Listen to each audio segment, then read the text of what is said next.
خواہش سے نہیں گرتے پھل جھولی میں، خواہش سے نہیں گرتے پھل جھولی میں، وقت کی شاخ کو میرے دوست ہلانا ہوگا۔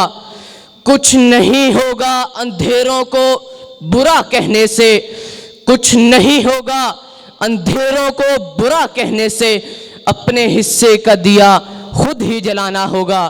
اب میں دعوت دوں گا اولا علی کلاس سے تعلق رکھنے والے ہمارے سینئر بھائی قاری شعیب ذوالفقار کو کہ وہ ہمارے سامنے جلوہ گر ہوں اور ہمیں اپنی تقریر سنائیں۔ قاری شعیب ذوالفقار۔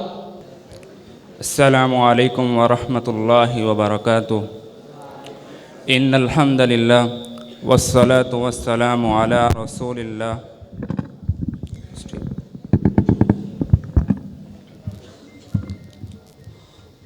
اللہم طہر قلبی من النفاق وعملی من الریا ولسانی من الکذب وعینی من الخیانہ فإنك تعلم خائنة الأعین وما تخفی الصدور۔ اما بعد فاعوذ باللہ من الشیطان الرجیم۔ بسم اللہ الرحمن الرحیم۔ ان الذین یخشون ربهم بالغیب لهم مغفرۃ واجر کبیر واسروا قولکم او اجہروا به انہ علیم بذات الصدور الا یعلم من خلق وهو اللطیف الخبیر۔ بہت ہی قابل قدر میرے اساتذہ کرام اور امت کے نوجوان بھائیوں، میں پہلے بھائیوں کی طرح جوش میں تقریر تو نہیں کر سکتا، لیکن آپ کو ایک پیغام دینا چاہتا ہوں اور اپنے آپ کو کہ ہم جس دور کے اندر زندگی بسر کر رہے ہیں یہ موبائل کا دور ہے، انٹرنیٹ کا دور ہے، فیس بک کا دور ہے، واٹس ایپ کا دور ہے، گوگل کے سرچ انجن اور یوٹیوب کا دور ہے۔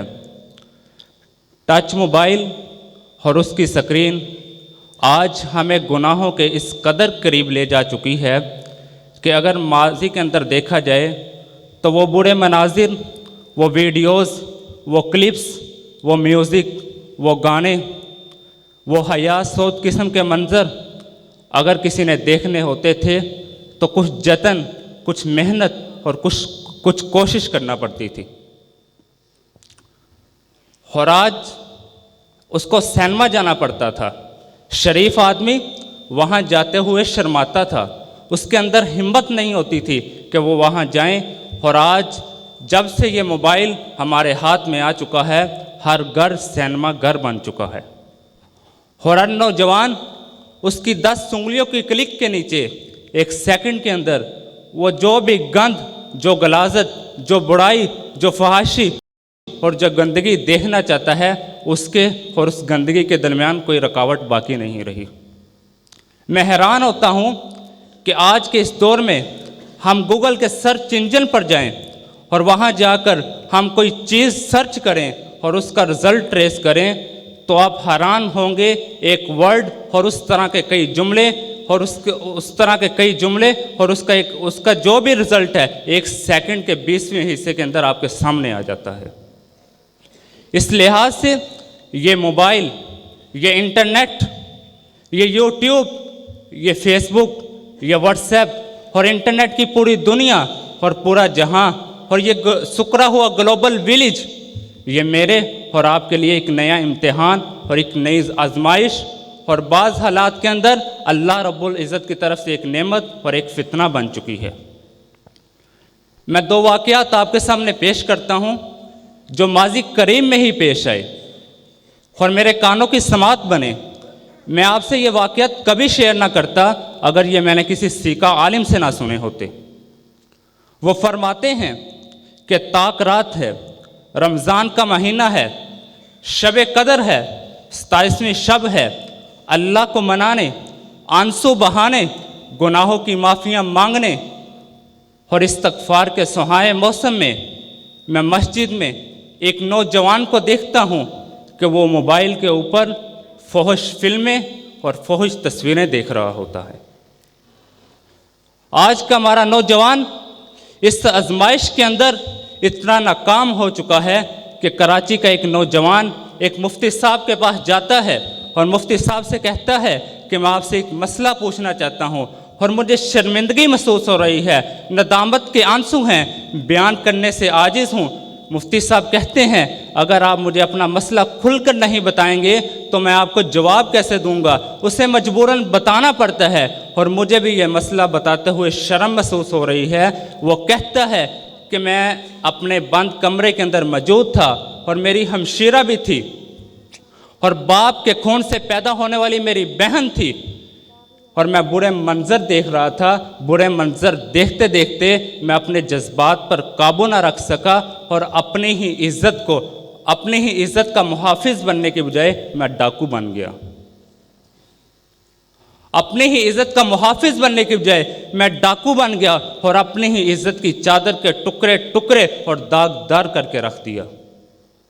اور میری معافی کا سامان بن سکتا ہے یا نہیں بن سکتا؟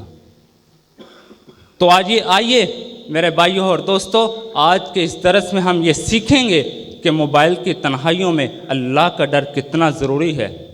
اگر یہ پیدا ہو جائے تو اس کا فائدہ کیا ہے؟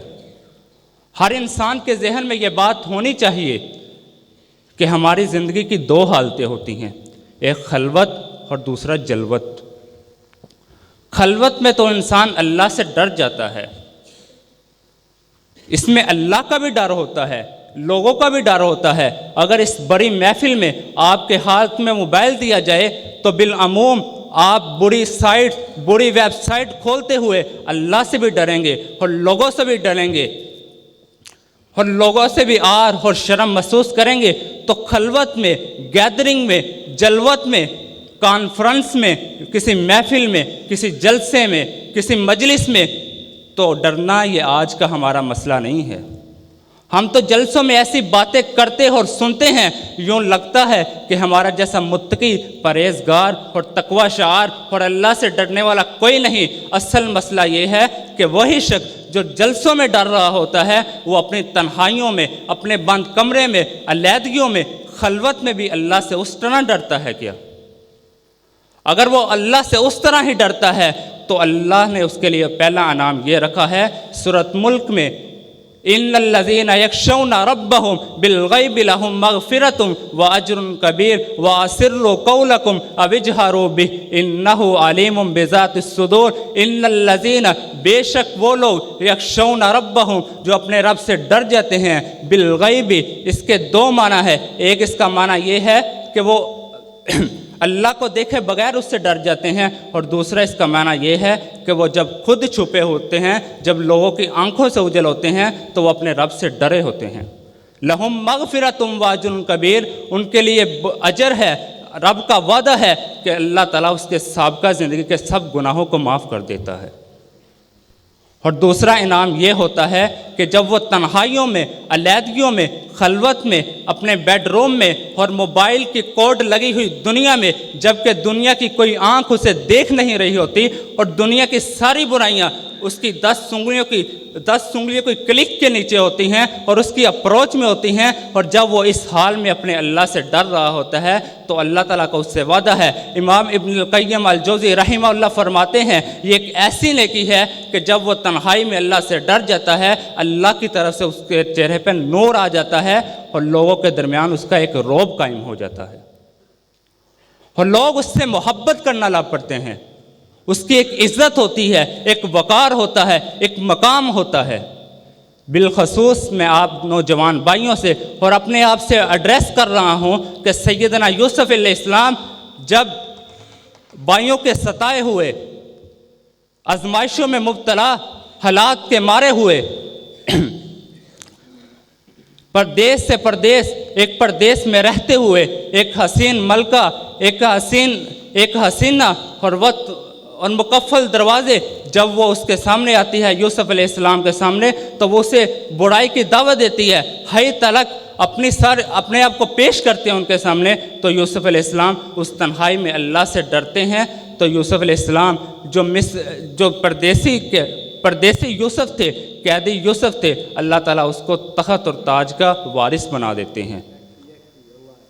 میری اللہ تعالیٰ سے دعا ہے کہ جو بھی ہم نے کچھ سنا ہے اللہ تعالیٰ ہمیں اس پہ عمل پیرا ہونے کی توفیق عطا فرمائے۔ وآخر دعوانا ان الحمد للہ رب العالمین۔